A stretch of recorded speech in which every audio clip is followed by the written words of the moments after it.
Por estar na tua presença nesta noite, já abençoados, satisfeitos, realizado. Ó Senhor, abençoa a tua igreja reunida nesta noite. Abençoa, Senhor, abrindo os nossos corações e falando conosco, ainda através da tua palavra. Senhor, dá-nos direção e orientação. Perdoa os nossos pecados e nossas faltas. É o que nós pedimos e agradecemos em nome de Jesus. Amém. A todos com a paz do nosso Senhor Jesus Cristo. Amém. Primeiramente eu quero agradecer aos irmãos que oraram em meu favor. Uns dias atrás aí fui acometido de uma infecção renal crônica grave. O que eu posso explicar para os irmãos em rápidas palavras é que o meu rim parou totalmente devido à infecção e ao teor da ureia e creatinina que estava no sangue. Eu tenho os exames, era para mim ser um óbito. Eu dei entrada ao 24 horas ali, estava conversando, andando praticamente. Mas meu coração eu sentia, batia 3 vezes, parava, 3 vezes parava, 3 vezes parava. E eu falei pro médico, até brincando, eu falei: ô doutor, eu sinto meu coração dar 3 batidinhos e para. E o doutor, assustado ali, já me internou. E ao constatar os exames, disse que eu estava tendo falência múltipla dos órgãos, que é óbito. Mas eu estou aqui porque Jesus é Deus. Ele é a ressurreição e a vida, amém, irmãos? Os médicos ali, fiquei internado 7 dias, uma equipe de nefrologistas que são responsáveis pelos rins, eles tratando, cuidando, conversando, porque meu rim voltou a funcionar novamente. E quem tem problema renal ou que tem sistema de rim crônico sabe que o rim vai parando, parou, ou hemodiálise, ou diálise, ou caixinha, não tem retorno, ou transplante. Mas existia um povo que estava clamando por nós. E Deus atendeu e ouviu, e Deus tem promessas ainda na minha vida. Amém. E eu vou vivenciar cada uma em nome de Jesus Cristo. O pastor Valdecir falou que vai viver 120 anos. Eu não estou junto com ele lá também. Não está junto. Irmãos, o tempo é rápido. Deus tem nos abençoado, temos feito essa viagem preparada por Deus. Nós estamos orando, Deus faz o conduzindo. Passamos ali em Sertaneja. E vemos o pastor Manassés, os irmãos, e em tudo na direção de Deus. Deus tem aberto portas na obra em geral para todos os obreiros. Nós temos observado, todos os obreiros têm feito novas atividades que antigamente não se fazia. Não porque não se queria, mas é porque parecia que não era tempo, não era ocasião. O pastor aqui, pastor Rui, especificou que ele está ministrando as pessoas que estão ali no mundo do crime. Tem outros pastores que estão trabalhando em hospitais. E pela graça de Deus, pela misericórdia de Deus, eu não faço propaganda, não faço nada. Nem sequer eu tenho. Pessoal, você tem um cartão de convite? Não. Muitas igrejas, irmãos, nesse Brasil, lugares, Goiás, que eu nunca imaginava ir, Rio de Janeiro, região lá de Petrópolis, tem descoberto o nosso nome, não sei como, tem mandado convite para nós estarmos ali falando desta grande obra em nome de Jesus. De chegar, você não conhece ninguém, você não faz a mínima ideia, e as pessoas por estarem perguntando, conversando e até ministrando a palavra. E uma das coisas que a gente pode se alegrar muito o coração é que antes de eu existir, e muitos de nós aqui, Deus tem falado que essa obra vai ser conhecida e vai de cidade em cidade, de estado em estado. E Deus tem falado que aonde tiver uma semente dessa obra ali, ela vai crescer. Então Deus está usando, eu creio aqui num presídio, por exemplo, nem todos os que estão presos ali são de Bandeirantes, são da região. Tem uma semente sendo plantada ali em nome de Jesus. Em outra região, assim, a semente está sendo plantada. E quem rega é o Espírito Santo de Deus. Por isso os mais novos se coloquem. A obra precisa de você. Os mais velhos continuam firmes. Vocês têm sido coluna desta obra. E todos que Deus venha continuar usando para a glória de Deus. Amém, irmãos? Irmãos, eu quero ler aqui, eu estava sentado ali, aí me deu um texto na cabeça e rapidinho eu fiz umas marcações, aqui está tudo bagunçado, mas Neemias capítulo 3, versículo 20. E que o Espírito Santo possa falar pelos meus lábios para a sua vida. Amém. Se eu puder acrescentar um pouquinho da sua fé, já vou sair daqui abençoado e feliz em nome de Jesus. Nós ouvimos palavras sobre família, santificação, sobre coração. O que eu acho bonito é isso, irmãos. A multiforme graça de Deus em estar usando, em estar falando com o seu povo. Muitas pessoas, os irmãos podem estar sentados assim pensando, os ungidos estão ali, cada um vai ter uma oportunidade, o que vai pregar? O que eu vou falar? Se eu tiver oportunidade, o que eu vou falar? Não precisa esquentar com isso. Não. Se preocupe em estar conectado com Ele.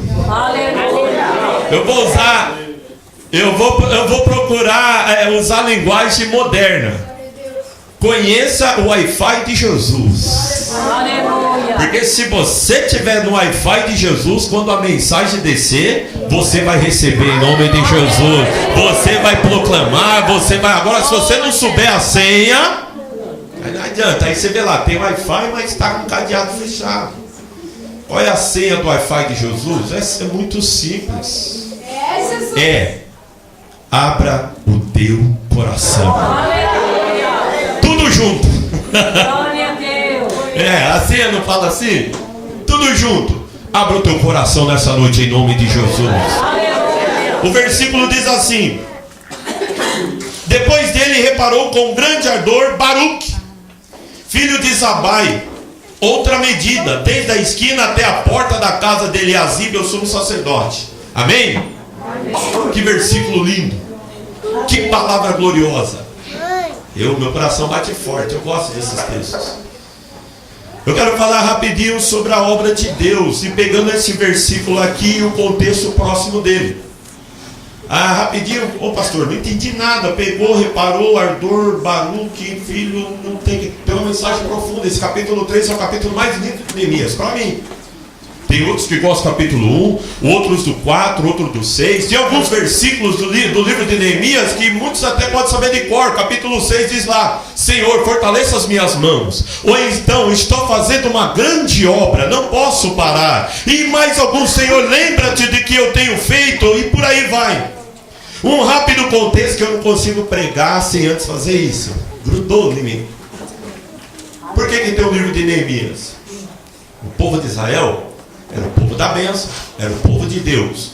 Foi o povo que Deus escolheu e separou para mostrar ao mundo o que é a humanidade e o que é o plano de Deus. Por que Deus separou Israel para mostrar o que é a humanidade? Porque através de Israel nós vemos eles rebeldes, eles duros, eles pecaminosos, eles voltando-se para trás, rejeitando a bênção de Deus. Isso é a humanidade diante de Deus. E o que é o plano de Deus? Eu revelo a minha palavra, eu revelo a minha presença, eu mostro o meu amor, mesmo aquele que endurece o coração. Mas quando chega a minha hora, eu entro e realizo a minha grande obra, porque operando Ele, quem impedirá? Então é a história da humanidade Israel, a história de Deus Israel, e no centro de dois, nosso Senhor Jesus Cristo. Deus avisou: vocês estão rebeldes, vocês estão duros. Jeremias, Isaías, vocês vão para o cativeiro. Jeremias 29, do 10 ao 14, Deus fala: quando se cumprir 70 anos, eu vou visitar vocês. Vou tirar vocês de lá e vou trazer novamente para a terra. Porque eu bem sei o pensamento que eu tenho de vós, pensamentos de paz e não de mal, para vos dar o fim que vós desejais. Então ireis e me achareis, e me buscareis e me invocareis, quando me buscardes de todo o vosso coração. E eu tirarei os cativos de Babilônia e trarei para a terra, e Jerusalém será novamente edificada. Bendito é o nome do Senhor. A tua vida, já vou aplicando, a tua vida pode ter tido para ruína, ou você pode ter pensado: Senhor, eu acho que a promessa acabou. Olha a restauração, vida, em nome de Jesus Cristo. Deus não falha. Foram 70 anos lá na Babilônia. Deus falou para Daniel assim: Daniel, 70 anos, 70 semanas. Quando chegar o tempo, vai sair um decreto. Jerusalém vai ser edificada em tempos difíceis. Capítulo 9, os 3 últimos versículos. Aí a Bíblia diz assim: irmãos, nós não fazemos nada se Deus não agir. Dele é o querer, o poder efetuar. Quando começa o livro de Êxodo, quando chegou o tempo, Deus despertou o espírito do rei, o espírito do povo, o espírito do sacerdote, porque chegou o tempo de Deus agir. Estava chegando a hora de Deus começar a colocar a palavra dele agora de subjetiva em objetiva. E aí o povo retorna, restaura o templo. Jerusalém solta as ruínas, os babilônios destruíram, queimaram, desmancharam tudo. O templo foi restaurado. Aí o Espírito de Deus olha lá em Suzã, um homem chamado Neemias, e começa a tocar no coração dele. E aí ele fala assim: como é que está o povo lá em Jerusalém? Como é que está a situação? O povo está começando, retornou uma parte do povo. E como é que está lá? Aí o irmão dele fala: aí o negócio está feio lá. Isso aqui é uma versão minha, tá? Para ser bem breve. O negócio está feio lá, tudo quebrado, tudo destruído, tudo queimado. Quando o Espírito de Deus começa a fazer a obra, ele traz o quebrantamento, ele traz a humilhação, e ele traz o desejo de ver a ação de Deus. E aí Neemias, no capítulo 1, fala: então eu orei e jejuei e estive perante o Deus dos céus. E aí, rapidinho, isso aqui é uma introdução, a mensagem é bem pequenininha, mas assim, na introdução, que eu acho profundo isso, é inexplicável, e eu gosto de estudar a palavra, e quanto mais eu estudo, mais... Se existe algo que é inexplicável, mas que tem um efeito muito grande, é quando nós lembramos a Deus as suas palavras. De Gênesis a Apocalipse, as orações mais efetivas da Bíblia, que a resposta veio, foi quando alguém chegou para Deus e falou: o Senhor disse, ou Moisés disse, ou Jeremias disse. Por que o livro de Salmos é o livro mais gostoso de se ler? Porque Salmos é toda a Bíblia resumida. Ali está em paráfrase, está em alusões, sempre citando a história de Israel na Bíblia. Então, irmão, irmã, não adianta você chegar com uma listinha diante de Deus. Ele está te ouvindo? Lógico que Ele está te ouvindo, mas isso daí não surte efeito. Mas entra na presença de Deus e fala: Senhor, o Senhor falou. Deus já olha para você e fala: já estou começando a encontrar fé. E quem crê alcança a resposta. Quem crê obtém a ação de Deus. Quem crê aqui nessa noite, então que Deus comece a restaurar na tua vida lembranças e promessas. É o que Neemias fala: ó Senhor, o teu povo está assim, está tudo lá, é destruído, queimado, mas o Senhor falou por Moisés que quando o povo pecasse ia ser esparramado, mas o Senhor também falou por Moisés que aonde quer que o povo tivesse, o Senhor iria restaurá-lo. E há um Deus que ouve oração. Há um Deus que ouve o clamor. Ah, Deus começou a agir. Capítulo 2, resumindo rapidinho. O Neemias estava lá, vinha o rei.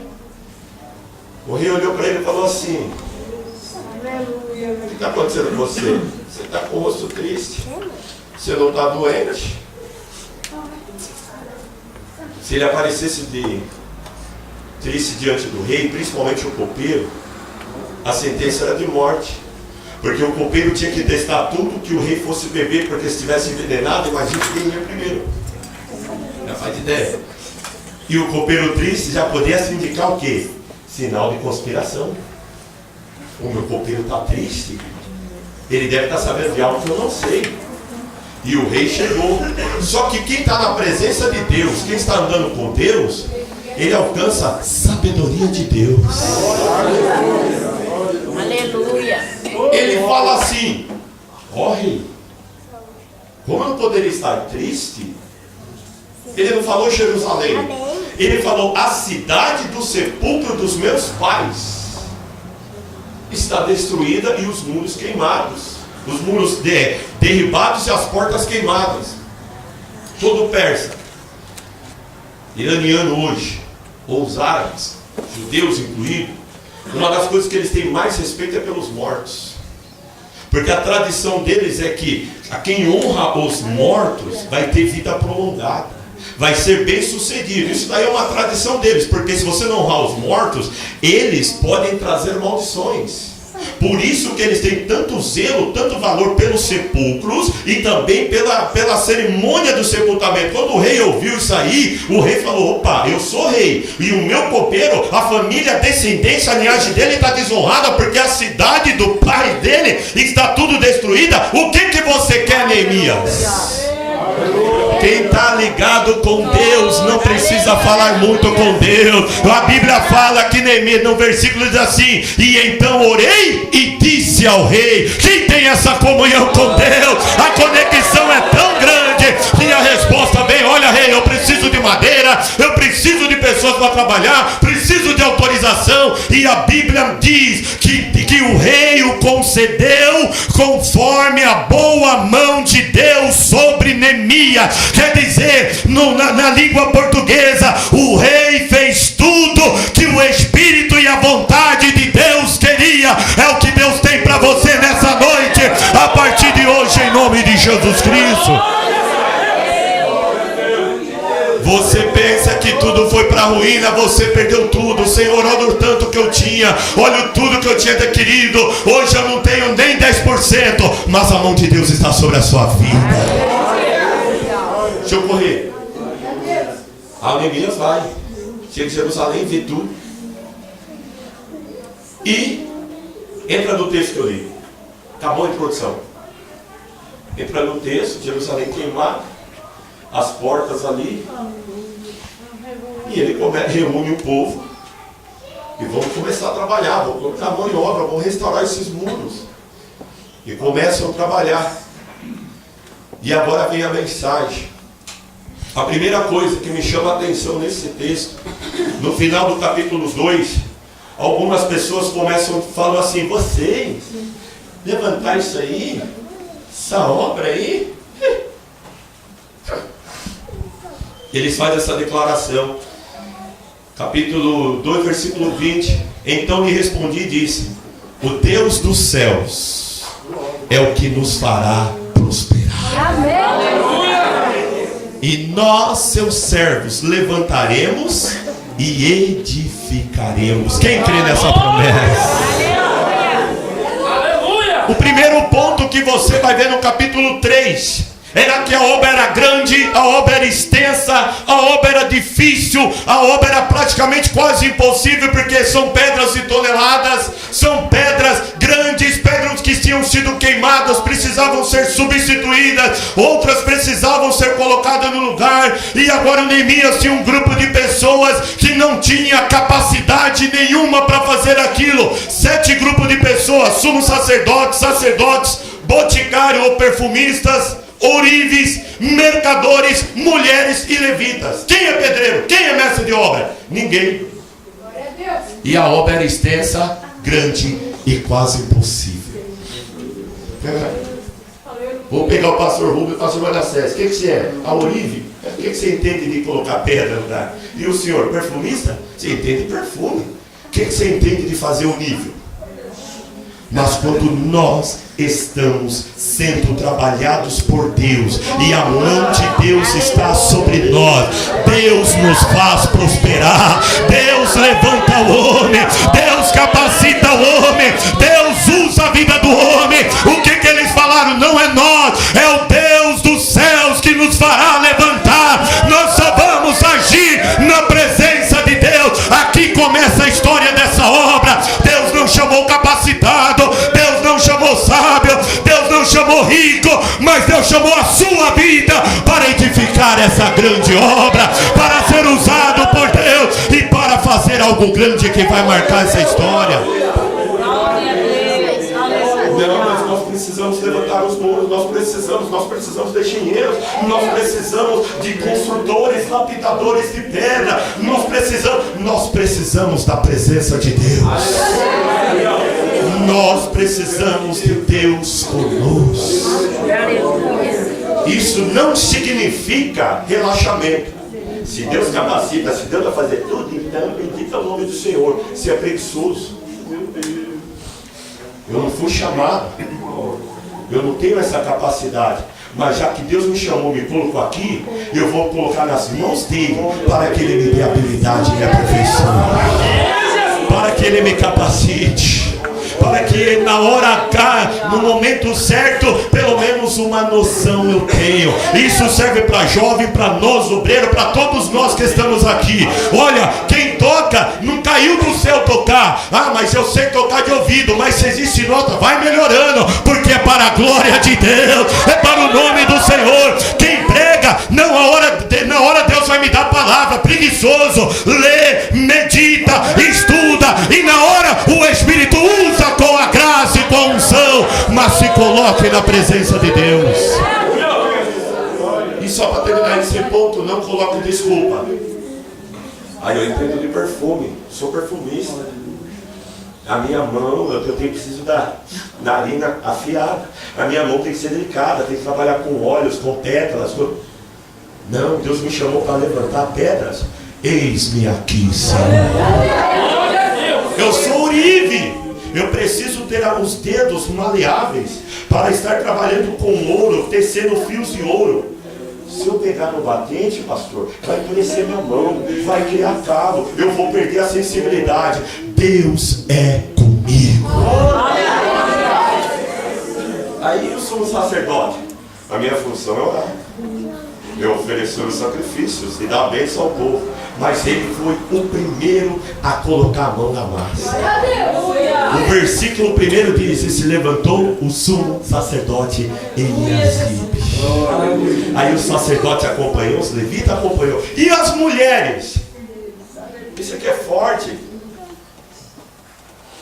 Tem um homem, está no versículo 12, que é ele e as filhas dele. Ele não tinha filho, mas as filhas dele falaram assim: pai, nós vamos aí, conta com a gente, vamos levar pedra, vamos fazer massa. O que eu aprendo através das mulheres? Que na obra de Deus há lugar para todo mundo. Há lugar para todo mundo. Há lugar para todos. Aí a segunda coisa que me chama, a primeira coisa, são 7 classes de pessoas totalmente incapazes, mas que foram capacitadas por Deus para fazer uma grande obra. E nós somos chamados para fazer parte dessa obra. Amém? A segunda coisa que me chamou a atenção é o texto que eu li aqui, que é o único homem que aparece a palavra grande ardor. Algumas versões traz com zelo. Isso daqui não está falando de força, nem está falando de sentimento, de emoção. E esse homem, quando Neemias estava registrando o seu livro, o seu diário, ele lembrou das 7 classes de pessoas e lembrou, olha, o Baruque, olha que nome bonito. Baruque é um trabalhar da palavra Baraque. Baruque, não entendi nada, pastor. Baraque significa falar bem, dizer, que é traduzido na nossa Bíblia como bênção. Então, quando Deus abençoa uma pessoa, significa no original que Deus falou bem. E quando toda palavra que sai da boca de Deus não volta vazia. E tudo que Deus fala é bom, é perfeito e permanece para todo sempre. Quem é os Baruque dessa noite? Glorifica a Deus. Você é abençoado, você é agraciado pelo Deus vivo e verdadeiro. O Baruque colocou a mão na massa e começou a trabalhar no muro ali com zelo, com amor, com aquela energia, com aquele ânimo. Irmão, a pior coisa para um pastor, agora vou falar em nome dos pastores, hoje está todo mundo alegre, bendito é o nome do Senhor. Oh, glória a Deus. Mas daí vai vir terça, quarta, quinta, não vai ter mais uma 90% do rosto está aqui. Aí vem aquelas caras, né? Vamos cantar o hino. Nós abrimos esse culto. Cadê o zelo? Cadê o amor? Cadê o fervor? É que nós nos apegamos ao que é passageiro e nos esquecemos do que é eterno. Tá o pastor Manassés, glória a Deus. Mas um dia ele vai como eu vou, como meu pai foi, como outros foram. Mas Jesus é o mesmo ontem, hoje, eternamente. Ele ainda continua aqui. Eu prego não para a igreja, como diz Paulo lá em 2 Coríntios capítulo 2, o último versículo. Eu prego para Deus, na presença de Deus. Pode ter um, pode ter 100. É para Jesus, é para a glória de Deus. Porque para Ele é todas as coisas. Quem se alegra nisso, Ele te dá alegria, Ele te dá ânimo. Bendito é o nome do Senhor. Que a partir de hoje você faça as coisas de Deus com ânimo, com zelo, com alegria, com emoção, dizendo: bendito é o nome do Senhor. É isso que é importante. É isso. Eu vou falar por mim. Eu dirijo uma congregação na Vila São Pedro, ali em Curitiba. São uns 40 irmãos. Pinga um sereno. Naquela semana, Curitiba não é quase frio, né? Agora, 6, 10, 12. Dá uma esquentadinha, 35, 40, frio. 6, 10, 12. Aí bate aquele negócio assim. Por que eu vou ler? Por que eu vou meditar na palavra? Por que eu vou me aplicar? Se eu vou chegar lá, vai ter aqueles 6 irmãos. O que eu falar tá bom. Não, o mais importante vai estar lá, que é Jesus. Não é verdade, pastor Rubens? O senhor já foi deitado? Pastor Manassés, pastor Valdeci, pastor Fábio? Para que ficar ensaiando um hino? Se de repente hoje no culto lá vai ter 2 mais o filho da Maria. Eu falo como experiência ali de pastor de campo, eu falo em nome dos outros pastores que estão aqui. Culto que tem uma meia dúzia. Eu não sei se a igreja sobe ou se o céu desce. Porque a glória de Deus se manifesta. Você olha pro relógio 8 horas, começa a cantar aquela alegria, glória a Deus aqui, não sei o que, e vai, você prega quando você vê 9h30, e os irmãos falam: não, pastor, eu nem percebi. É porque Deus se fez presente. É o amor, é o zelo, é o ânimo. Se eu correr aqui, então esse homem se destacou e a memória dele está eterna na palavra de Deus, não somente porque ele estava na obra, mas pela emoção e o sentimento que ele colocou. E o Deus que escreveu isso aqui, hoje ele está escrevendo sobre esse trabalho lá no céu. E o que ele está escrevendo de mim e você, estava triste, estava desanimado, não, estava alegre, estava jubilante, estava louvando e glorificando o meu nome. A resposta é sua. Glorifique o nome do Senhor. Aleluia. Outra coisa que me chamou a atenção, eu vou trabalhar nessa mensagem. Porque quando ela vem rápida assim, a gente não tem tempo de... tá tudo bagunçado. Mas outra coisa que me chamou a atenção é o que nós fazemos hoje. É uma preparação de coisas grandiosas no futuro.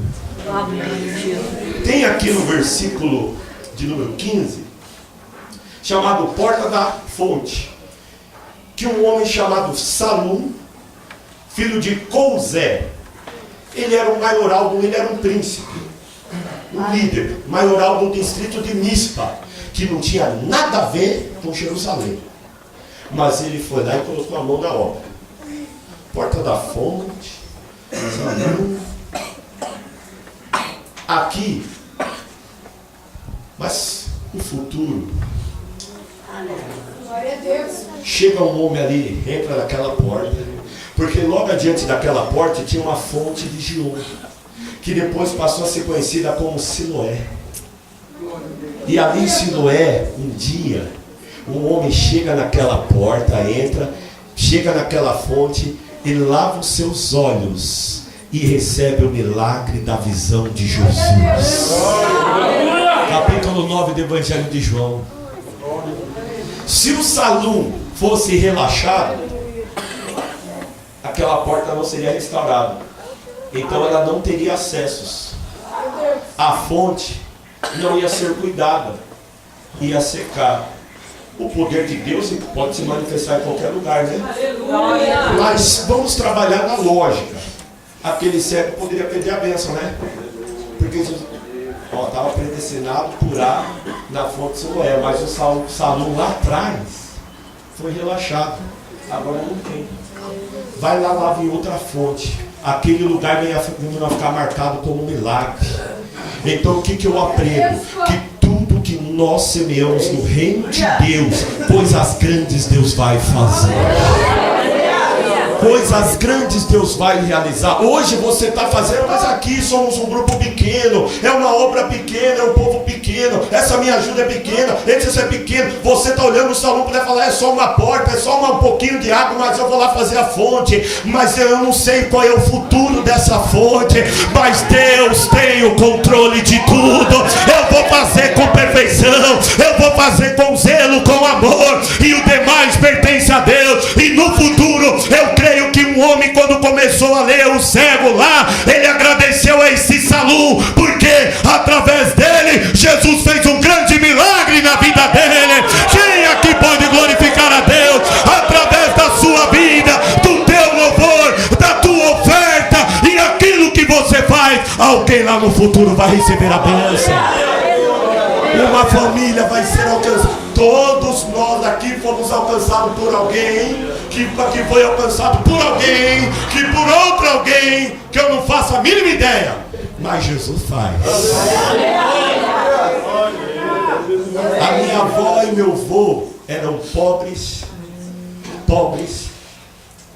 que o pastor João estava contando, pastor Antônio, perdão, estava contando, que morava lá para baixo do Sete Copos. Mas alguém saiu do Paraná, não foi, pastor, que você contou? Nesse meio de matão, para ir lá edificar a fonte da esperança. Não ganhou somente a minha avó e meu avô, ganhou outros que estão aqui glorificando o nome de Jesus. Olha que coisa maravilhosa, irmãos. Eles estão descansando. Quem ganhou de repente está descansando. E hoje eu estou aqui. Amanhã vai estar meus filhos. Tudo porque alguém fez a obra de Deus com zelo, com amor. Ele não olhou a dificuldade, ele não olhou a sua incapacidade, mas ele falou: o Deus dos céus nos fará prosperar, e nós, os seus servos, nos colocaremos em sua presença. Mais um ponto. No versículo 5 fala que os nobres não quiseram pôr a mão na obra. Tem um grupo assim no capítulo 3, fala isso. Então você saia daqui consciente. Isso aqui é rapidinho. Na obra de Deus vai ter os que vão fazer com zelo, com amor, e vai ter aqueles que, além de estar no meio, não vai querer fazer absolutamente nada, só dar palpite e atrapalhar. Mas não foram eles que te chamaram, foi Jesus de Nazaré, foi o Deus de Israel. Aqui fala: os nobres não quiseram pôr a mão na obra. Essa é a memória deles diante de Deus. Esse cá o nome deles, eu não sei. Não fala, né, pastor? Porque quem não se coloca, quem não quer fazer as coisas de Deus, nem o nome dele Deus quer esquentar a cabeça para lembrar. Mas aquele que se coloca, pode ser simples, humilde, Deus chama pelo nome. O meu nome Deus conhece. De quem mais levanta a sua mão e glorifica a Deus. E olha só, o teu nome é tão marcante que Deus vai te dar uma pedrinha branca escrita um nome especial lá no céu para a sua vida. Como os nobres não quiseram, você pensa que Deus... Ixi, agora Deus não esquenta a cabeça, não. O versículo 7 e 26 fala que Gibeonica e Netineus colocaram a mão na obra. Gibeonitas eram cananeus de Gibeão, que pelo mar de Artimanha não morreram, mas ajudaram a fazer a obra de Deus. E os Netineus eram descendentes de filisteus, que eram os maiores inimigos do povo de Israel. Mas esses daqui não. E está registrado aqui no versículo 7 e 26 que eles colocaram a mão na obra para edificar o muro. Então eu aprendo que se você não quer, Deus traz 12 e coloca no seu lugar. Mas a obra de Deus não para. Então que você possa dizer: eis-me aqui, Senhor, eis-me aqui, ó Deus. Isso não significa que nós vamos desprezar os gibeonitas e netineus. Não, nós vamos dizer: pode vir, que tem lugar para todos aqui nesse lugar. Pode vir, que a obra é grande e extensa e tem lugar para todos. Terminando. Capítulo 4. É terminando mesmo, literalmente. Capítulo 4, versículo de número 14. Diz assim: e olhei e levantei-me e disse aos nobres. Esses nobres aqui não eram muitos, não, eram os do povo, que depois que edificaram Jerusalém se tornaram nobres, foram abençoados. Aos magistrados e ao restante do povo: não os temais, lembrai-vos do Senhor, vosso Deus, grande e terrível, e pelejai pelos vossos irmãos, vossos filhos, vossas mulheres e vossas casas. Não tenha medo de se colocar na presença de Deus. Lembre-se do Senhor. Trabalhe com a tua memória. Eu não sei quem foi que falou sobre memória aqui, mas eu vou acrescentar em cima, porque foi falado, não precisa repetir. Lembre-se do que Deus tem feito. Ah, mas Deus não fez nada. Lê a Bíblia que você vai ter uma boa memória. Lembre e peleje. Sabe por quê? Concluindo a mensagem, a extensão do muro eu acho bonito. O Neemias pegou os 7 classes lá, sumos sacerdotes, sacerdotes, os olivos, mercadores, mulheres, levitas. Ele não esparramou o povo. A responsabilidade era cada um edificar o muro e as portas de frente à sua casa. Era na frente da sua casa. Pegava da casa aqui, eu moro aqui, ia até aqui. Daqui era a casa do pastor Natanael lá, pegava de lá para lá, e assim sucessivamente. Como a primeira palavra dessa noite, o que onde começa o milagre? Na minha casa. Quem crê neste milagre? Ele não precisa, eu não vou precisar edificar a casa do pastor Manassés, nem a do pastor Antônio, porque Deus vai capacitar ele, Deus vai abençoar, Deus vai prosperar ele, e ele e a casa dele será uma bênção nas mãos do Senhor. Vai levantar os muros, vai colocar as portas. Para que é o muro? Proteção, segurança, demarcação de território. Demarque os muros na tua vida nessa noite. Aqui só entra a presença de Deus, a bênção de Deus, a graça de Deus, e da minha casa e da minha vida, fora Satanás e o mundo com as suas tentações. E que a porta da tua casa,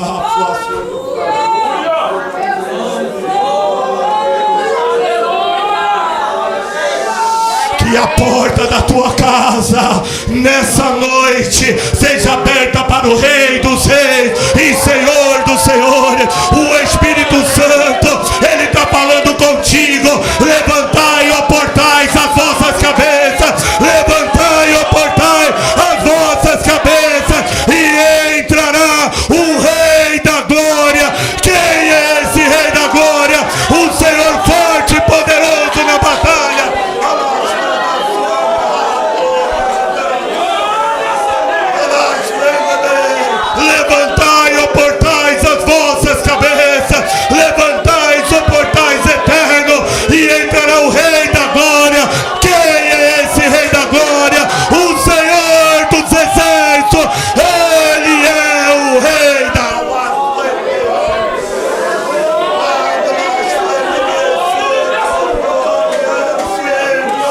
Saia daqui nessa noite dizendo: eu sou desta obra, eis-me aqui, Senhor, usa minha vida, que eu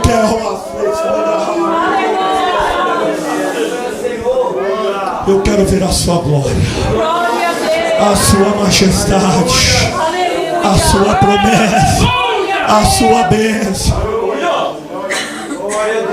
Aleluia. Aleluia. Baruques é o que vocês são. Abençoados por Deus, chamados por Deus, capacitados por Deus por essa grande obra. Fechou. A cidade foi restaurada. O muro foram restaurados. As portas foram restauradas. Porque alguns anos depois, o Rei da Glória entrou em Jerusalém. E se revelou ao mundo. Derramou o seu sangue que nos colocou aqui nesta noite. E Ele promete: eu vou voltar. Eu vou voltar. Agora não para Jerusalém terrena, mas para mim e para você. Quem está esperando este dia, glorifica a Deus e declare nessa noite: Senhor, eu quero ser zeloso da tua obra. Que Deus abençoe a todos em nome de Jesus. Que bênção estar neste lugar, né, irmãos? Nós sempre viemos na presença do Senhor para acrescentar nas nossas vidas. Se eu fosse dar um nome para este culto hoje, eu daria restauração. Porque em todas as áreas da nossa vida, de tudo que nós precisamos, o Senhor está restaurando. Em família, todos os assuntos. E cada um, né, nenhum pode dizer assim: é por isso ou por aquilo, não tem desculpa. Do jeitinho que o Senhor nos fez, do jeitinho que o Senhor nos trouxe, é assim que o Senhor nos quer. Estamos aqui para isso, e o Senhor está restaurando, né, a nossa capacidade, o nosso potencial de poder dizer: no nome do Senhor nós podemos fazer proeza. Nós podemos todas as coisas, porque o Senhor é que nos fortalece. O Senhor aperfeiçoa os nossos caminhos, o Senhor fortalece os nossos braços. Se Ele nos falou, vai, nós vamos conseguir, porque a boa mão do Senhor que está conosco. Amém? Que o Senhor venha fortalecer as nossas vidas. Eu estava ali num cantinho ali pensando e falei: Senhor, como muitas vezes depois de tanto lutar, de tantas lutas assim, nós nos sentimos cansados, afadigados, assim, sem força, até mesmo desesperançados. E o Senhor me trouxe na lembrança, como foi pregada a palavra do Senhor, o Senhor me trouxe na lembrança Davi. Em uma das guerras contra os gigantes, Davi, ele se cansou. Foi tão ferrenha a peleja que Davi se cansou. E ali naquele momento de cansaço, um gigante, dos filhos do gigante, quando fala o gigante, é o Golias, quer dizer que tinha muita fúria, muita raiva, vingança sobre Davi. Ele veio, ele tentou matar Abissai, o sobrinho dele, filho de Jeruia, vem e derrota e destrói ali e mata aquele gigante. E o Senhor falou: quando se estiver cansado, eu levanto um Abissai na sua vida. Mas o gigante não rouba a bênção, o gigante não vai matar. A nossa vida pertence ao Senhor. As bênçãos que o Senhor tem para as nossas vidas foi Ele quem nos deu. O diabo não tem poder de roubar. Quando nós estivermos fracos, o Senhor levanta valentes do nosso lado. Pessoas que nos amam, pessoas que têm as nossas vidas por preciosas e luta e se levanta por nós. O Senhor está restaurando as nossas vidas, o Senhor está restaurando as nossas forças.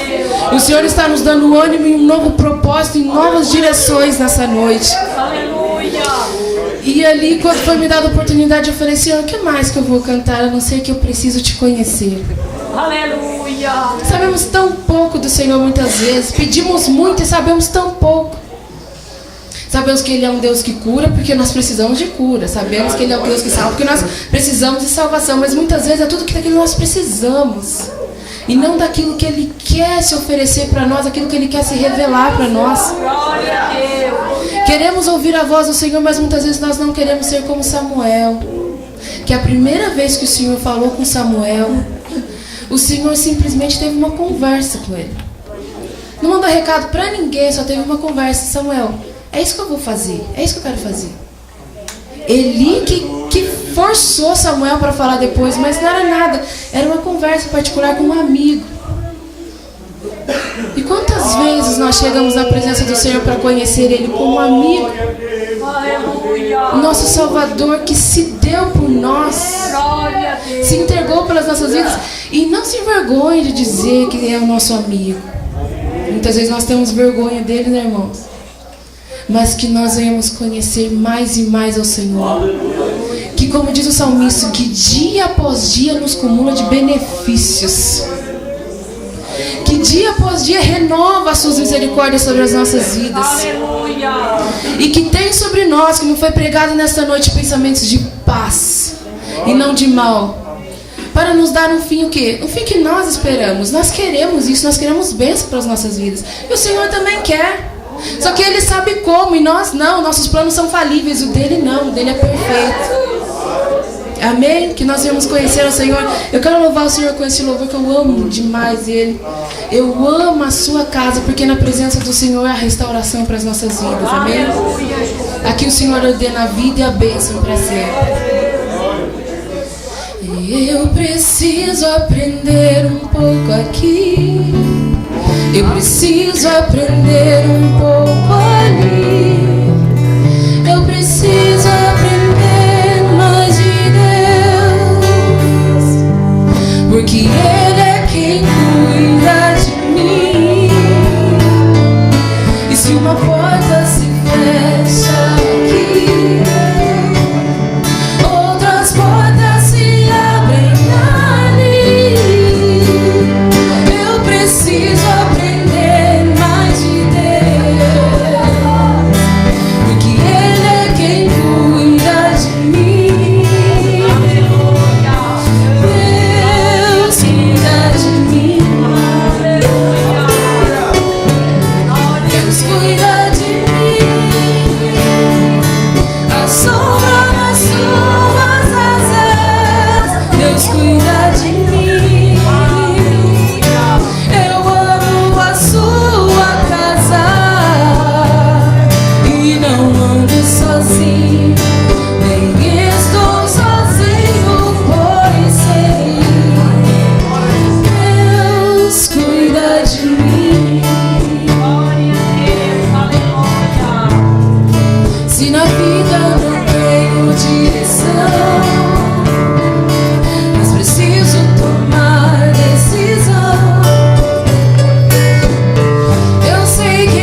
povo que saiu do Egito, murmuraram e perderam a bênção. Porque eles só reclamaram, falaram: o pão viu, o Senhor nos trouxe aqui para morrer, trouxe uma terra aqui de gigantes para a gente morrer com eles. A visão deles era pequena e eles murmuraram. Mas a visão do Deus que cuida de nós foi através de Moisés: eu vos levei sobre asas como águia. É assim que o Senhor nos vê, Ele cuida de nós. E aí nós podemos muitas vezes dizer como Gideão: mas aí o que são feitos das suas grandes maravilhas? Não vamos olhar para as nossas perspectivas, mas a perspectiva de Deus. Eu estou vos levando sobre asas como águia, para vos dar o fim que desejais. Amém? Agradeço a oportunidade em nome de Jesus. Ao Senhor Jesus. Aleluia. Eu quero cumprimentar a igreja com a paz do Senhor nesta noite. Amém. Amém. Deus é maravilhoso e é bom para com as nossas vidas, e tem nos trazido até aqui, tem nos fortalecido, nos sustentado, e a sua graça tem nos dado força para nós avançarmos, né? A sua misericórdia nos tirou do inferno e a sua graça nos coloca nos céus. Glórias a Jesus. Que Deus possa continuar abençoando a igreja do Senhor Jesus Cristo neste lugar, né? Deus continue fortalecendo, sustentando. Eu achei nobre da parte do pastor Natanael, honrar o servo do Senhor, ungido do Senhor, pastor José Elias, né? Ele esteve à frente desse trabalho, está aí servindo ao Senhor Jesus Cristo. Isso é bom, irmãos, quando nós reconhecemos que pontes para o futuro só são feitas com as pedras do passado. Às vezes, para mim, para o pastor Natanael e tantos outros, já são tanto mais fácil para a gente. Agora tira um momento, senta com o pastor José Elias.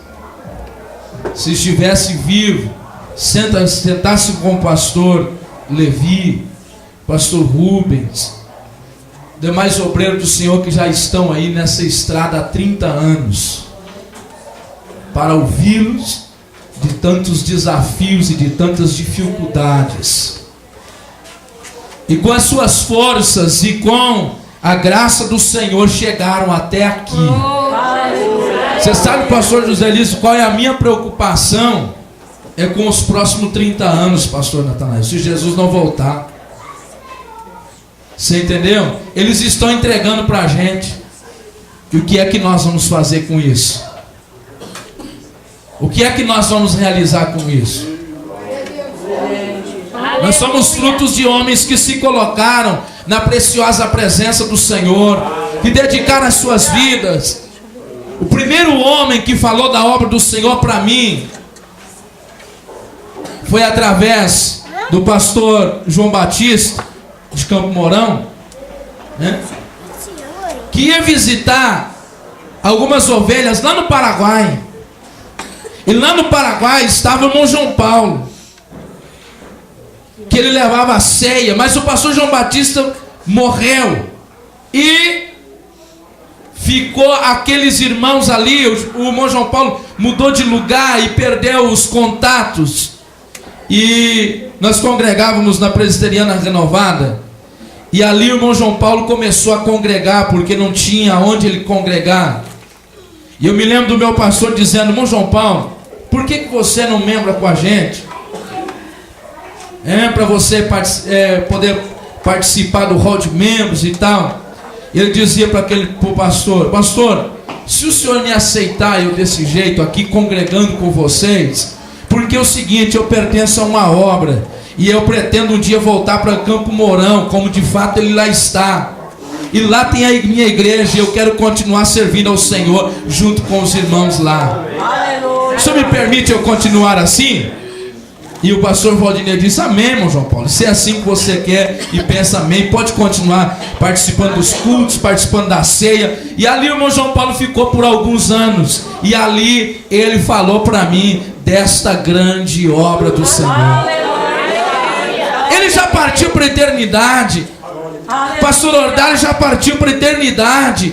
Mas através do pastor Ordalho nasce a igreja em Cascavel, onde a família da minha esposa conhece a obra do Senhor naquele lugar. E lá em Sete Quedas, na divisa com o Paraguai, o Senhor já tinha ministrado essa bênção no meu coração.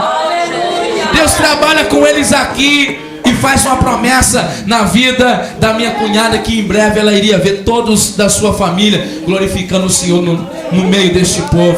E assim o Senhor fez. Então, por que eu estou dizendo isso, irmãos? Que são os trabalhos destes varão valente na preciosa presença do Senhor, que dedicaram e deram a sua vida. Hoje eu tenho um carro para me andar, mas eles fizeram de a pé. Hoje eu tenho um carro para fazer a obra, mas eles fizeram de a pé, em lombos de animal, conforme o pastor Isaías testifica. Na verdade, sabe o que eu penso?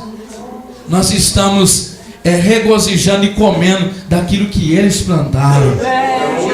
Nós que estamos desfrutando. Por isso, irmãos e irmãs, valorizemos estes homens que deram a sua vida, se privaram de tantas coisas, largaram emprego, largaram família, largaram tudo por amor à obra do Senhor Jesus Cristo, por amor a essa obra. Primeira carta do apóstolo Paulo aos Tessalonicenses, no capítulo 1. Eu quero deixar essa palavra para o seu coração nesta noite. E o versículo, precisamente o versículo número 3, o apóstolo Paulo diz para os irmãos que estão em Tessalônica: lembrando-nos sem cessar da obra da vossa fé, do vosso trabalho de amor, da vossa firmeza e esperança em nosso Senhor Jesus Cristo, diante de nosso Deus Pai.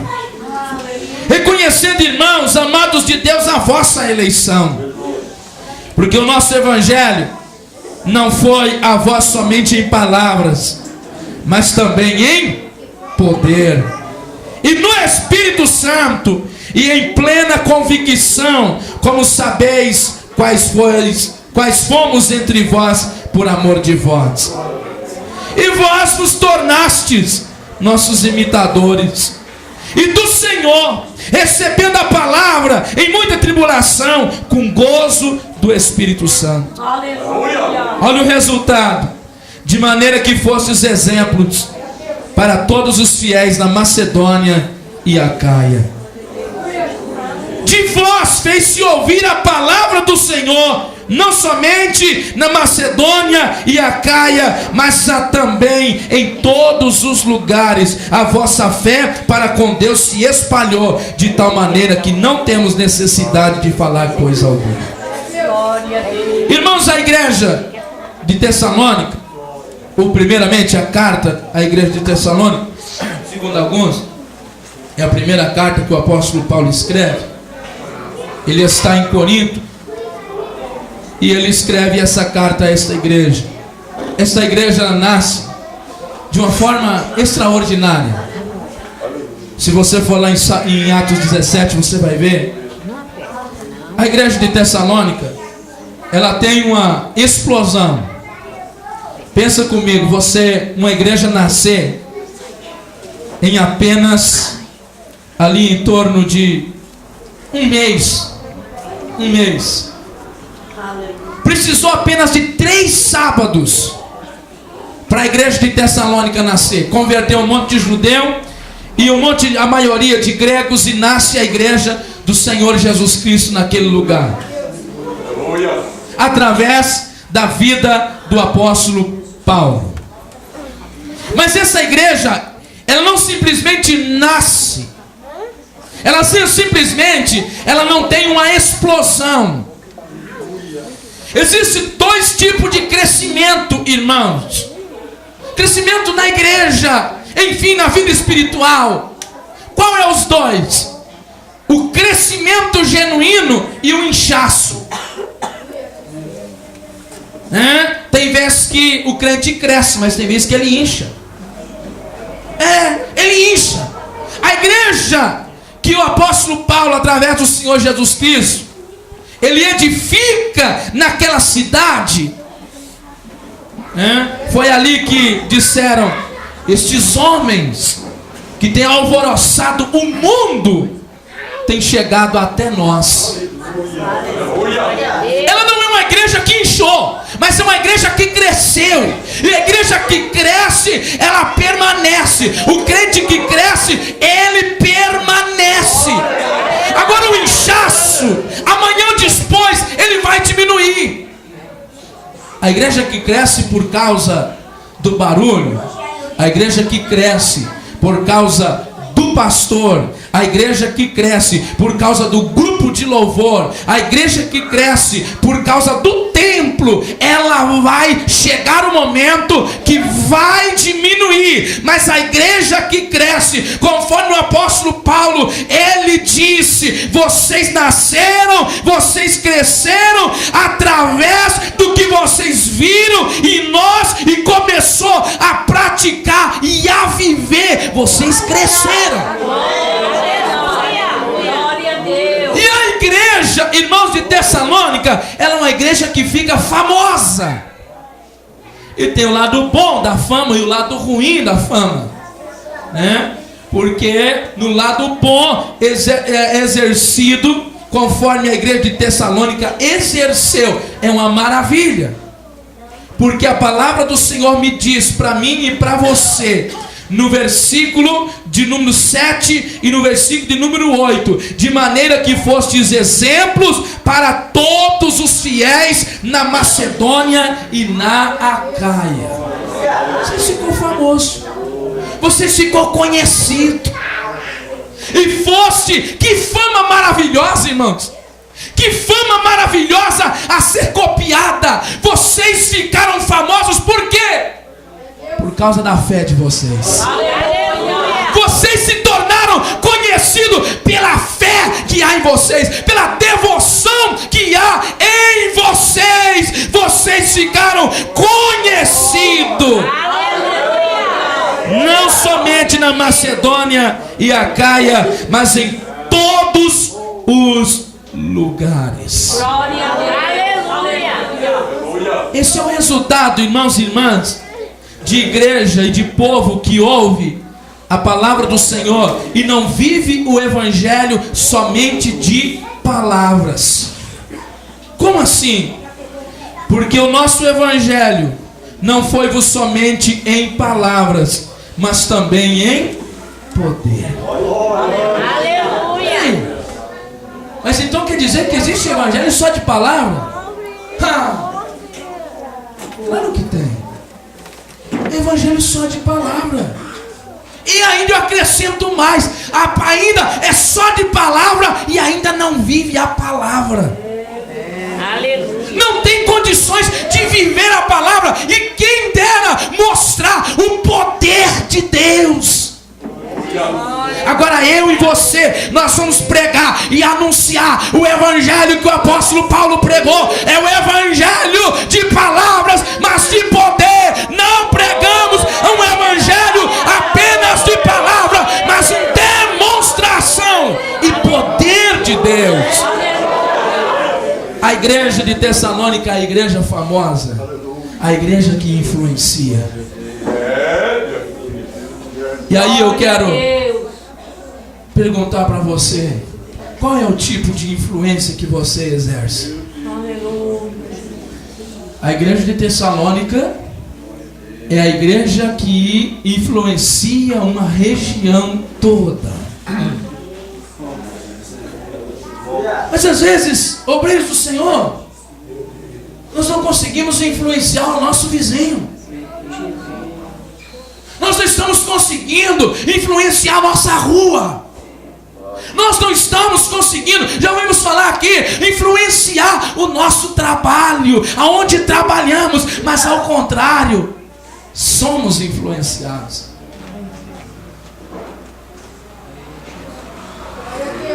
Quando dizia e falava da igreja de Tessalônica, dizia: eu quero ter a fé daquele povo. Alguém quer ter sua fé, irmão? Alguém está querendo ter sua fé, meu irmão? para a igreja de Tessalônica, o povo queria ter a fé deles. Eles foram os influenciadores, famosos pela fé.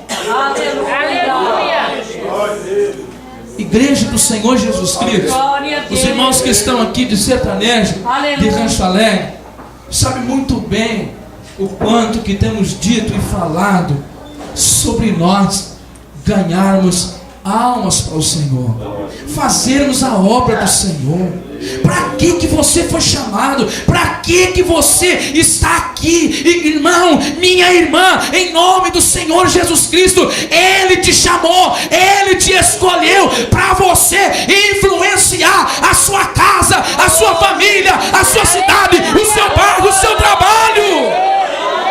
Seja como esta igreja.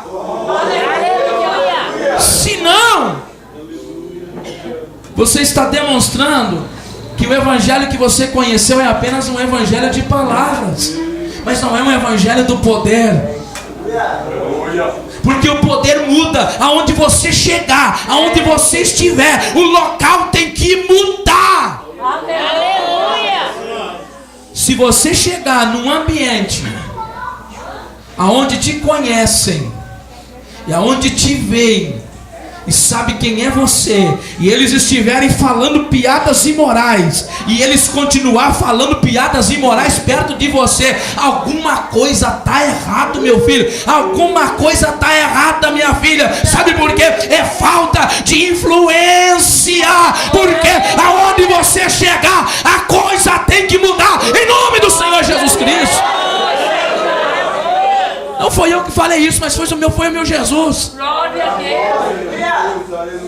Uma mulher não pega 5 quilos de farinha e coloca 10 quilos de fermento.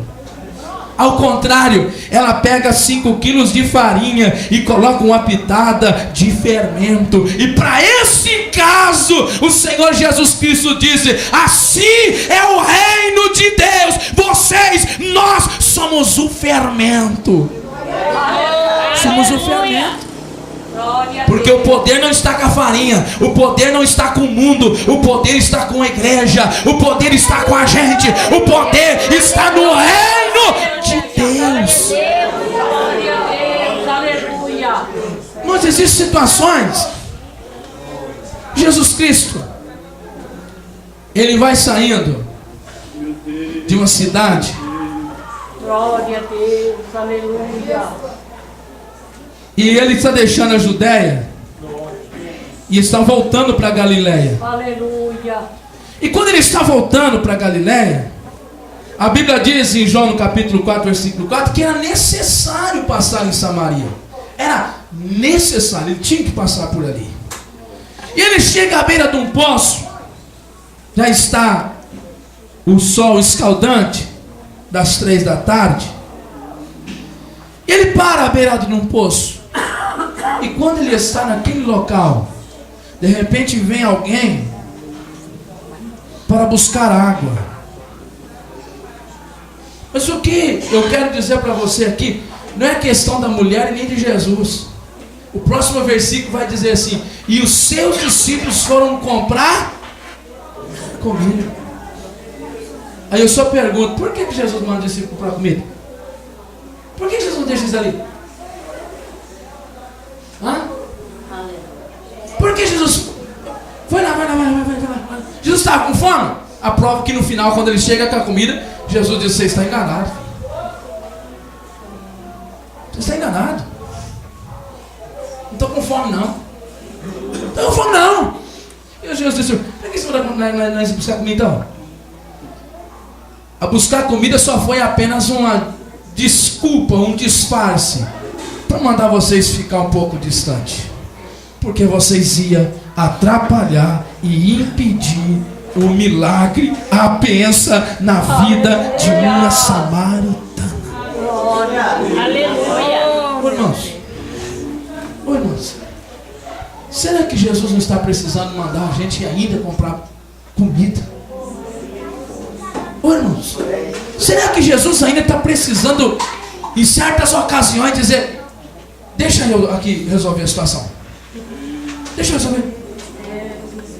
Porque a influência de vocês,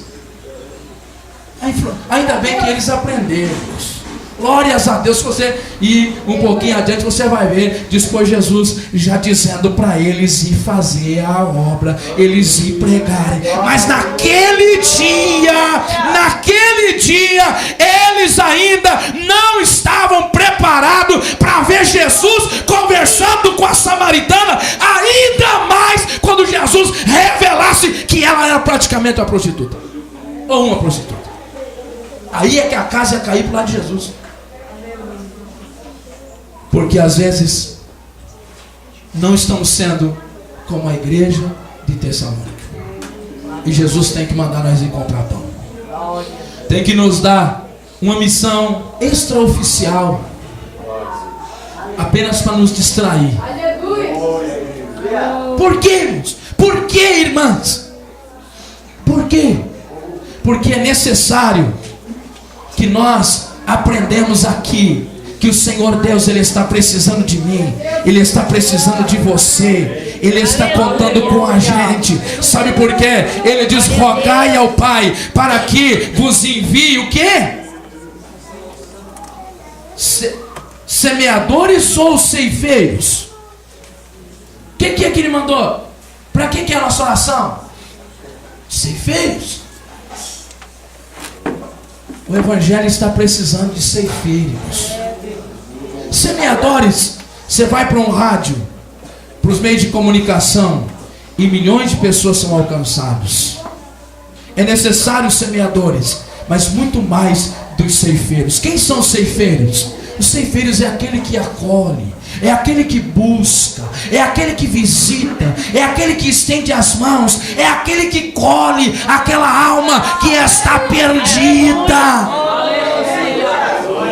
Às vezes que eu lembro, que cito sobre isso, ainda está aqui a mãe Marli, a família dela foi alcançada pelo rádio, através de uma mensagem de um pastor americano lá dos Estados Unidos, ele pregando. O pastor Nelson foi aquele que foi lá e colheu. Irmãos, irmãs, está precisando dos ceifeiros, está precisando de igrejas, de povo, de homens e de mulheres que não estão vivendo um evangelho de palavras, mas está vivendo o evangelho de palavra, mas de poder, demonstração do poder de Deus em sua vida, em sua casa, em sua família. Não homens e mulheres que tem que se buscar pão para deixar o Senhor Jesus trabalhar. Irmão, eu preciso dizer isso para você. A sua fama, o seu exemplo, ele falará muito mais alto do que as tuas palavras. Billy Graham dizia: nós somos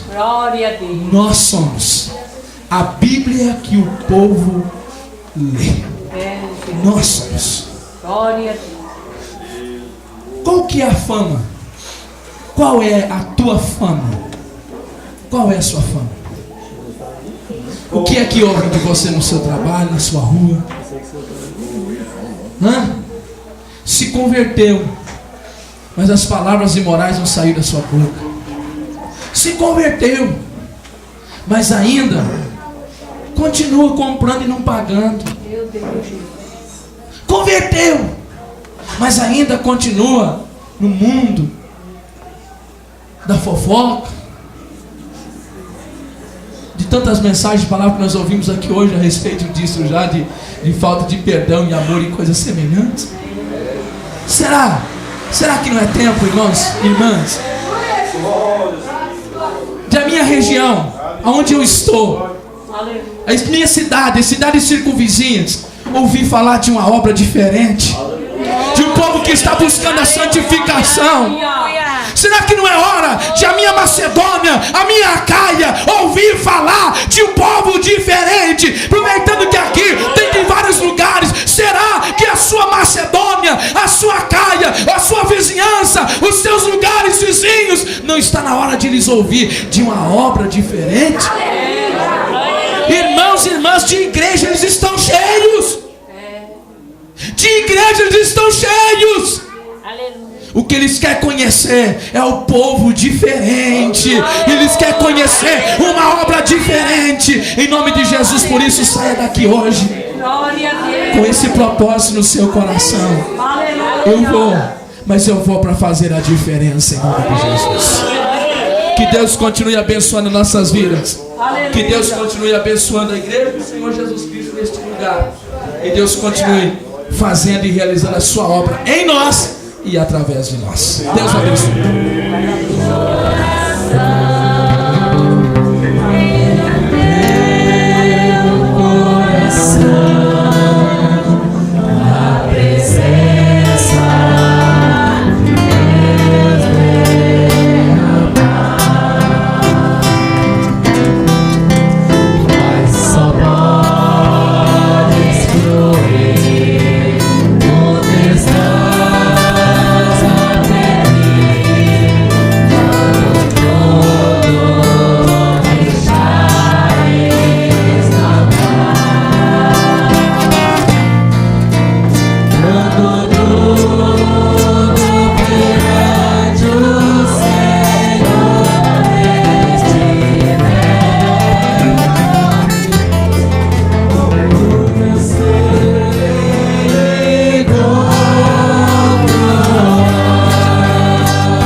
Senhor.